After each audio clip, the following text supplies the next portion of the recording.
বিকেল হতে না হতে চলে এলাম ছাদে। আর আসবোই না কেন বলো, এত সুন্দর আবহাওয়া আজকে, না এসে থাকতেও পারলাম না। আর তার মধ্যে তো গাছে জল দেওয়া রয়েছেই। এসে দেখলাম পাখিরা চারিদিকে উঠছে, তবে এত হাওয়া যে টাওয়ারটার উপর যে তারা বসবে একবারে কিন্তু এসে বসতে পারছে না। দেখো প্রত্যেকটি পাখি আসছে, এসে অন্যদিকে চলে যাচ্ছে, তারপর অনেক চেষ্টার পরে এসে টাওয়ারের উপরে বসছে।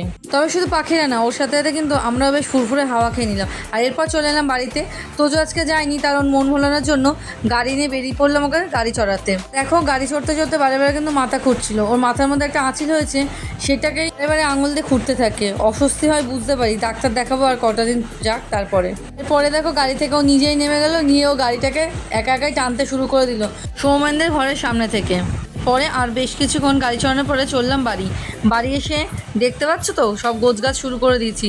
হ্যাঁ, যাবো একটি জায়গায়, তবে সেইটি দেখার জন্য পরের ব্লগটি অবশ্যই দেখতে হবে। কিন্তু 2 দিন থাকবো, তাই 2টো কুর্তি আর সাথে নিলাম 2টো নাইটি। আর এখানে নিয়ে নিলাম ছেলের জন্য বেশ কিছু জামা কাপড়। ছোটো মানুষ তো, কখন কি লাগে, তাই ওর জন্য জামা কাপড় কিন্তু কয়েকটি বেশিই নিয়ে নিলাম। সত্যি কথা বলতে কি, এখন কোথাও যাওয়ার এক ফোঁটাও ইচ্ছে ছিল না।